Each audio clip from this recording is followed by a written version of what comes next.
Thank you. Okay, so I just want to make sure that everyone can see the title screen. Is that correct? Is that correct, Kristen? Everyone can see it? I Okay, can see, yes. all righty. Oh, it looks small for me now, Oh, okay. but that might be what I did. All right, I will try pausing and then re-pausing to reset Okay. it. Is that good? Maybe someone else besides me can also. So what I actually see is myself and a very, very small screen of that, but that actually might be what I'm doing. Hang on a second. Okay, so I'll just do a new share then. Okay. Okay.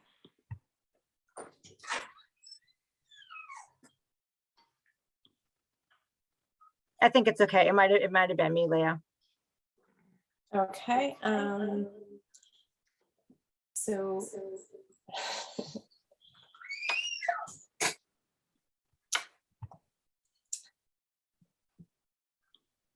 hello, everybody. Thank you so much for being here for this important conversation. Violence against women is not a fun topic. When there is a national discussion about it, such as with the Me Too movement, we tend to hurry through it, anxious to reassure ourselves that it was just a few bad actors and we don't really need to change things. In this presentation, I hope to show why rape culture, excuse me, I'm having an issue. Okay. Rape culture is very much present in our cultural institutions. That just walking into an art museum socializes us to sympathize with the perpetrators and lack empathy for the victims, often trivializing their experiences. We're going to see some nudity, but no more than what you'd see at a typical art museum. We'll also look at a beloved cult classic film with its crass depiction of what women deserve, but that too is no more than typical Hollywood movies. Probably what will be most upsetting is hearing about a teen rape case that made national news, but then we'll discuss what we can do as a community about it, and it turns out there's quite a lot. So let's begin. This is a poster that the Guerrilla Girls, a guerrilla artist collective, created to point out a double standard in our society. At first, it seems ridiculous. Of course, women do not have to be naked. But when you read the fact that follows, the provocative question is suddenly not so absurd. Our art museums are filled with nude depictions of women, but they're not filled with the artwork of women, nor anyone who is not a dead, white, European, heterosexual male. That's a term from the art world. In art college, when studying the European canon, a number of us would say that line when discussing the masters as our small way of pointing out the very limited perspective that Western art expresses and represents. And of course, there's nothing wrong with dead white European heterosexual men. The issue is that their voice is a dominant one in our culture, creating aesthetic preferences that in aggregate become problematic. And so we have art museums full of paintings like the one the Guerrilla Girls were lampooning. Notice with this one, there are actually two women, the nude white woman that holds our attention and the black servant woman bringing her flowers that mostly blends into the background. A lot of people do not even see the servant. One could say this is a portrait of what is expected of women, one in sexual service, another in biddable compliance, the two rarely speaking to each other except to carry out the wishes of the men they serve. But a question that I think no one is really asking is, how does this make women feel? Particularly young women. And how do these works of art perpetuate this mentality, the mentality of women being pleasure on men's terms? None of these images explores a woman's experience, not as subjects of these paintings or as women witnessing these works of art. Where did this mentality come from? Why are museums filled with paintings of nude women, but not paintings done by women? How did this become normal? And how does it affect us as a culture? It dates back to antiquity when a central theme of Greco-Roman mythology was rape and sexual submission. We have heard about Zeus, Poseidon, and other gods raping women at will, and it's treated as just a feature of these stories. The question is why? And later, during the Renaissance, a preference for heroic rape themes in art began. That is a story where the hero forcibly abducts a woman and rapes her, often making her his wife, and the story is treated as the woman must submit and make sacrifices for the good of all. These heroic rape themes were very popular during the Renaissance and were used as a political tool to express power. Notice how in this painting, Peter Paul Rubens puts the women on display, highlighting their nudity and their vulnerability. The men are Castor and Pollux, fraternal half-twins who want to marry the twin sisters of Leucippus who are betrothed to other men. They interrupt the wedding and kidnap them, as we're seeing here, forcing them into marriage. The nudity, the composition are designed to make us leer at the women even as we witness the attack on them. In stories like these, the women's helplessness, anguish, and sexual attractiveness are accentuated, and after the abduction, the women are always shown peacefully and even happily accepting the situation. Paintings like these make sexual violence normal, heroic, and even romantic. But problematic also is how we today discuss these works of art. This quote came from a 1981 college art history textbook describing Rubens' painting. The low horizon increases the effect of a heavenly ascension, natural enough since this picture constitutes a triumph of divine love. The very landscape heaves and flows in response to the excitement of the event. Another painting, this one by Poussin, is written about in a similarly unfortunate way in his depiction of the abduction and forced marriage of Sabine women. When Rome was a rising power, Romulus' founder had a problem. There were no women. They needed women to establish families to secure Rome's future. But the challenge was no neighboring communities wanted their daughters to marry the Roman men. Romulus himself tried to negotiate for brides without success. So instead, he held a festival, inviting the neighboring nation states to celebrate. When Romulus gave a prearranged signal, his men turned to the young women in the crowd and grabbed them, taking them off to be brides. This is what we're seeing depicted here. In the upper left in red is Romulus, and it looks like he just gave his signal. Just below him is a woman in blue being taken away. She is well lit, her capture in shadow. Renaissance artists emphasized female suffering, depicting as noble and justified for the good of Rome. Down below are babies underfoot, about to be trampled, as an elder woman still reeling from a blow tries to protect them. An odd foil to the mayhem is the couple in the middle, a woman and a soldier with his arm around her walk jubilantly through the melee, suggesting that some women happily chose to go away with these men. The act of love by which they uplift the mortal maidens from the ground draws the spectator upward in a mood of rapture. Again, this is how art historians were, and in some cases still are, talking about these paintings, calling violence like this love. These women were abducted and forced into marriage with their captors, which of course meant being raped by their captors. This scene is one of the most popular subjects in art. Literally dozens of depictions of this event exist. Why? Why do so many male artists fancy this subject? And why over the centuries has culture eaten these images up, calling them noble? What effect does that have on us? And how do these works of art keep us in a barbaric frame of mind? As troubling as this history is, it might seem like bygone times, water under the bridge, but actually this mentality continues to today. Here we see a promotional image for the film 16 Candles by director John Hughes. On the left is Ted, mostly called the geek in the movie. Samantha's in the middle, and the heartthrob Jake is on the right. As the image implies, Samantha likes Jake, and Ted likes Samantha.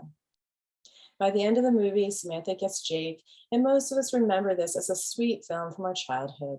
And on the surface, there are some refreshing things about it. First, the protagonist is a 16-year-old girl who's a little awkward and shy. Most of us can relate to feeling panicked and speechless around seemingly perfect dreamboats like Jake. And in the end, the improbable happens. He had a crush on her all along and goes out of his way to celebrate her birthday with her when the rest of her family has forgotten it. And it is implied they live happily ever after. But a lot else happens in this film to lead to the supposedly happy ending. First of all, Jake has a girlfriend, Caroline. She is a prom queen and is the most popular girl at school. We know this not by scenes of sycophantic classmates vying for her favor or shots of her becoming prom queen amongst admiring classmates. We learn this when we are first introduced to her in the locker room shower. Yes, our first introduction to Caroline is a completely new shot of her as she showers. Unbeknownst to her, Samantha and Samantha's friend watch her, admiring her and talking about how perfect she is, wishing they could be like her. We are meant to leer at Caroline along with them and not care about this violation to her privacy. The fact that these girls idolize her make it seem okay. We, the audience, violate Caroline's privacy while she showers, but does not register as such because we're admiring her. The film has Caroline conveniently looking away as if she does not know she is being watched, freeing us to ogle as long as we want. Of course she knows. In that situation, you can feel when someone's watching you, but the subtle message is that the consumption of her beauty is not something she has control over. Later, there's a wild party at Jake's house. Jake blames Caroline for the party, but takes no responsibility for allowing it to happen and does nothing to put an end to it, instead focusing on how he can get Samantha. He closes the door on Caroline, catching her hair in it. Stuck for what seems like hours, she allows another partygoer to cut her hair to set her free. We are meant to laugh at her and enjoy this blow to her beauty and status. Later, after everyone has left, Jake and Ted talk about how because Caroline is passed out, Jake could do whatever he wants to her. This is a common sentiment in our culture. It is believed that when a woman is unconscious, she ceases to have a right to her own body, even that she deserves whatever happens. Jake hands Caroline over to Ted and gives him the keys to his parents' Bentley. Here we see Ted carrying her away like a Roman soldier carrying away a maiden Sabine. Driving around together, Caroline intermittently goes from being unconscious to being an annoying drunk. At first, her antics bother Ted, but then he realizes he can have his way with her. And the next morning, Caroline wakes up to find her hair cut off and tied up in a bow in her lap. And you can see her here reaching back to feel where her hair was cut off, trying to understand what happened. We are supposed to snicker at this prom queen's realization, not sympathize with her. A minute later, Ted wakes up. They discuss the sex they probably had, but neither remembers, and they bond over this. The taking of Caroline off the pedestal is complete. Notice how she looks in this shot, kind of geeky. A moment later, Jake discovers them and she apologizes for her behavior, but says she wants to be with Ted now. This makes no sense. Earlier, the film took great care to make her seem untouchable, the perfect prom queen dating the perfect guy who is also prom royalty. And now she's dropping that status to date a guy whose name she does not know, an underclassman and geek over sex she cannot remember. As improbable as it is, we are not meant to care about that. Instead, we are happy for Ted, whose status is now raised by getting a prom queen for himself. What this means for us today is this attitude is making women vulnerable to rape because our history celebrates it and our current popular culture idealizes and demeans women at every turn. In the next several slides, I'm going to share an installation piece by Andrea Bowers detailing a 2012 rape case involving teens. Text messages sent among the teens and a photo of them carrying the fully clothed victim are in the piece. What you're about to see is no different than the violence against women depicted in celebrated works of art. However, without the veneer of highbrow classical art, it can be shocking to read the crude text message exchanges. Use your own discretion. In August of 2012, Steubenville, Ohio, a 16-year-old girl, Jane Doe, was taken unconscious from party to party where she was repeatedly sexually violated. High school football players were involved, and close to 50 teens witnessed the assault and used their phones not to call the police, but instead to document it and post it on social media. Talk around town initially was boys will be boys, but social media posts from both the accused and witnesses began circulating. Shock and disgust ran through the community before volleying back to the defense of the town's pride and joy, their high school football team. Local reporter Rachel Dissel wrote, Steubenville's pride-driven adulation of his sons is clashing mightily with the reality in Navy harming his daughters. The story quickly became national news, and the accused received sympathetic coverage. On the right is Poppy Harlow reporting to Candy Crowley about the two guilty verdicts and opines on these two bright football players' futures, Trent Mays and Malik Richmond, being cut short. No mention of the victim and how she might be affected. This case made headlines because the crime was documented on social media while it was happening. What we see here is a work of art by Andrea Bowers using a social media that was used as evidence. The blue squares on the walls are depictions of text messages that were sent by witnesses and the accused during and after the assault. Bowers attended the trial and she and reporters transcribed the text messages which she used for this installation. What shocked the public was that these teens were texting and sharing on social media the crime as it was happening, and no one stepped in to stop it. Instead, the callous and jocular tone of the teens is documented in a digital footprint. The morning after the rape, Jane Doe woke up naked, her underwear missing, but no memory for what happened. She texted this to Anthony Craig, looking for answers. On the left is what Craig was texting the rapist, Trent Mays, while the assault was happening. On the right is his text conversation with Jane Doe the next day. This is one of the photos a witness posted of the two boys carrying her unconscious from one party to the next. Also in the exhibition is video footage of witness commentary. This teen is laughing hysterically about her being raped. What was it like to be at the string of parties that night as an unenthusiastic witness of sexual assault? How did it feel to be a bystander navigating the entitlement, callousness, and depravity of Trent Mays and Lake Richmond, or to witness the ones cheering them on and taking vicarious prudent pleasure from Mays and Richmond's behavior? Did it feel wrong? Did it feel normal, just the way it is? Did they feel helpless to change it? Did they want to? Did they feel they should? The story of Steubenville seems isolated and random, but acts of violence against women have been celebrated and bragged about since ancient times. In the world of art, art was used as a political tool. This piece, located in the Loggia de Lanzi in Florence, a public art gallery that was also a meeting space for government officials, was created to assuage disgruntled men of the lower classes. The message to them was, do not be frustrated with your lack of power and status, for you do have power over the women in your lives. This sculpture was enormously popular with the men. Poems and songs were written about it, and miniatures of it continue to be sold today. Imagine a sculpture like this in front of Ashland Town Hall, and what a statement that would make. The location of this work in the Loggia de Lanzi is akin to that. Another work of art in the Loggia de Lanzi by Benvenuto Cellini has a different but compatible message. Cellini, who was concerned about a feminized Italy, conceived this sculpture of Perseus slaying Medusa to do his part to stop rising female power.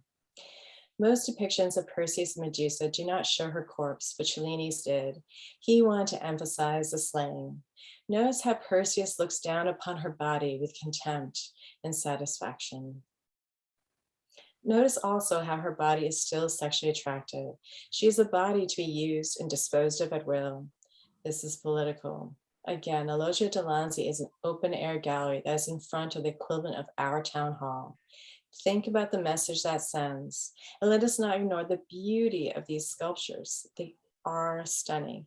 Each one was incredibly challenging to create and achieved unsurpassed technical advances in the pursuit of their vision. But it's worth questioning their motivation to overcome such obstacles to create works of art that down to their very core are hateful towards women.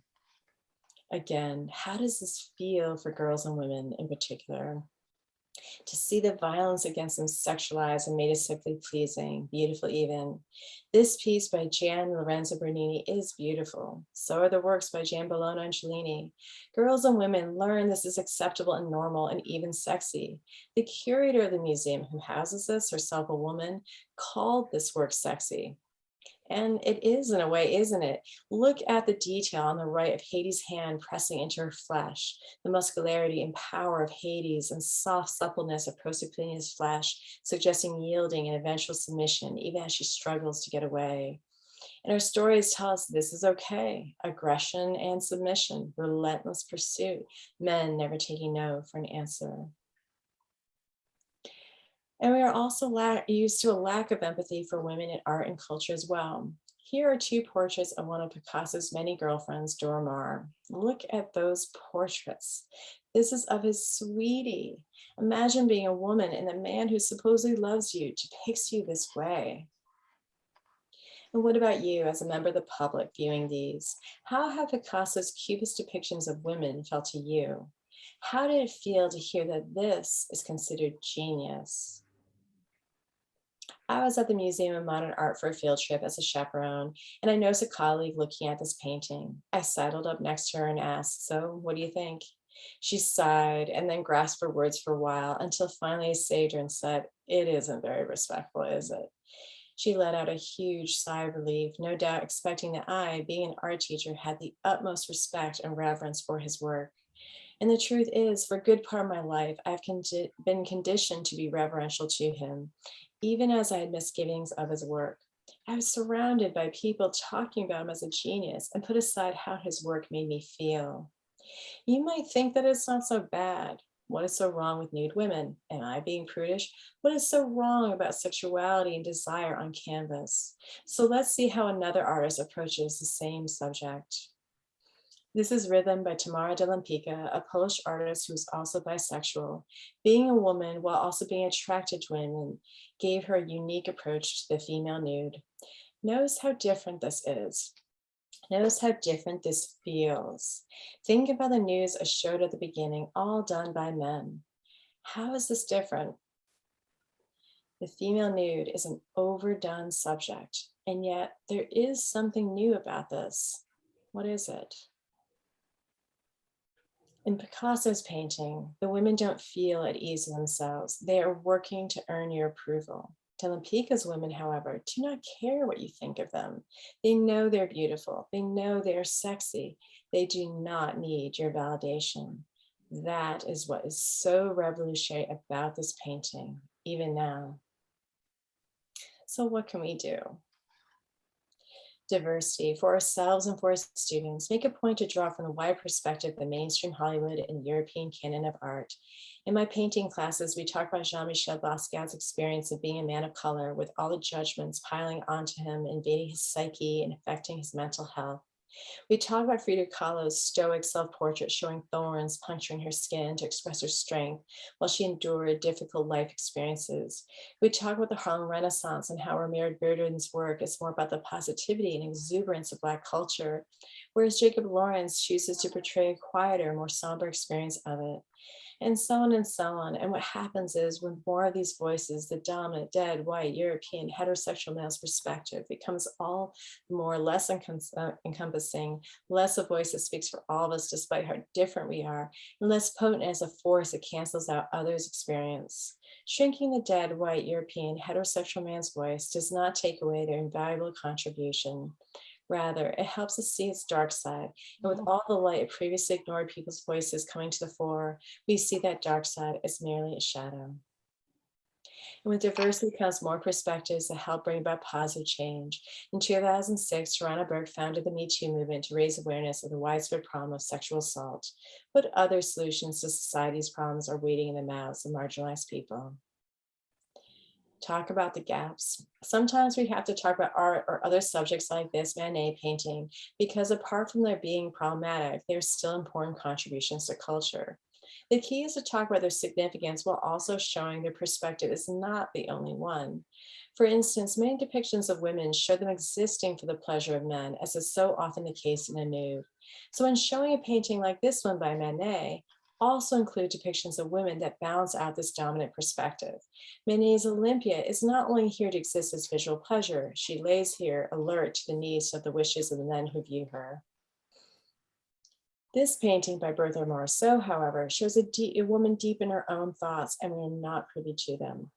Is she bored? Is she zoning out? Does she want to go to this event that she's dressed up for, or is she being put up to it? Does she seem fulfilled by the life she lives?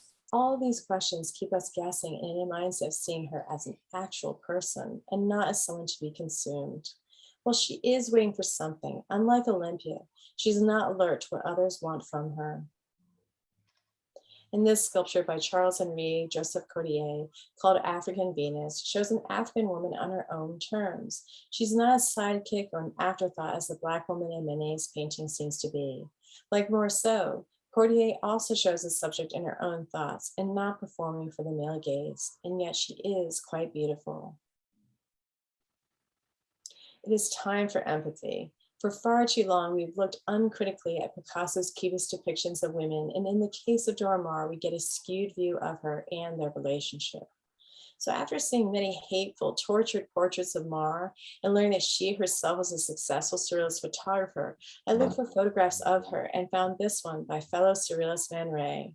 Suddenly, she's a whole person again, and now instead of a disjointed collection of parts barely holding themselves together to form a woman, we see that perhaps the true subject of Picasso's portrait series of her is not Maar herself, but Picasso and his dysfunctional relationship with women. And with empathy, we can interrogate this incredible sculpture by Cellini and the myth he is depicting. For instance, how did Medusa become the feared monster that turned men to stone at one look at her?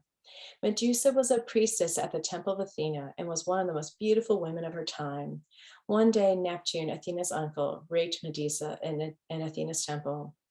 When Athena found out, she was so angry that she turned Medusa into the snake-haired monster.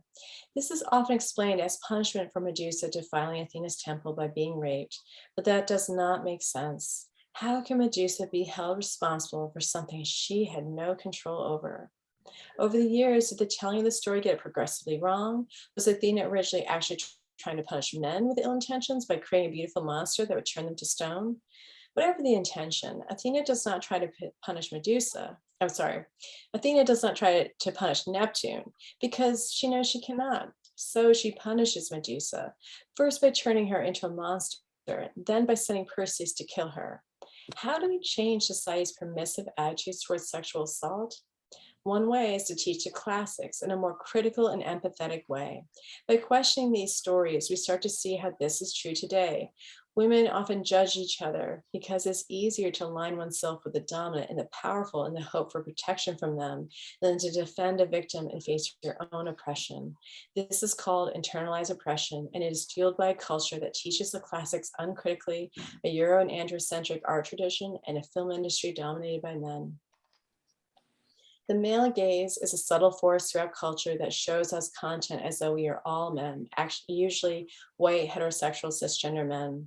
It can be as simple as the way the camera follows the curves of a woman's body, or it can be the literal gaze of a man in a film like 16 Candles, where Jake Ryan's gaze, his perspective, is the most important one. Determining with his gaze that Samantha is a good kind of girl, and his own girlfriend is the bad kind and is disposable. His way of seeing is more important than even the main character. And in fact, it is his wishes and actions that determine much of the outcome of the film, where Samantha is mostly expressing her frustrations and desires, but does not do anything herself to change her situation or get what she wants. Another aspect of male gaze is portraying men the way men want to be seen: powerful, effective, capable, not to be messed with, like in the popular genre of superhero action films. The Hawkeye Initiative, which is a project aimed at showing the different ways male and female superheroes are portrayed in comics and in movies, put out this illustration to help make visible the constant stream of objectification of women. And photographer Cindy Sherman does work that helps make the male gaze visible. This is from her film still series. Notice how familiar these scenes look, almost like you can name the movie they are from, but it eludes you. That is because none of these images are from a specific movie. There are tropes in many, many movies, and this portrayal of women is so standard we cease to question it. Sherman herself is the model in each of her photographs, making evident that the male gaze affects all women. Finally, tell the whole story. In the case of the heroic rape piece, in the case of the heroic rape pieces, like the rape of the Sabines, that means treating the story as propaganda and then revealing what the hidden messages truly are. If the legend of the rape of the Sabines is true, and that seems likely, then tell it as the ugly story of Rome's founding, rather than the noble sacrifice women were forced to make for the good of the country. And in periods of time, like the Renaissance, revisit the story in celebration, analyze what motivations are behind it. Another popular subject in art is Susanna and the Elders, which is a story of two older men spying on a woman bathing. When she's momentarily alone, the men approach her and tell her she must have sex with them, or they will tell everyone they caught her having sex with someone else, which means she would be stoned to death. She refuses and must face them in court, their word over hers. She's eventually proved innocent, but in the several scores of paintings done of this story, for some reason, the painters all choose to pick this part of the story, memorializing not when the immoral men are brought to justice, as what eventually happened in the trial, but instead fixating on the moment the men make the repugnant proposition. And in so doing, the artist depicts Susanna as either vulnerable or begging for mercy or absolutely terrified. Why?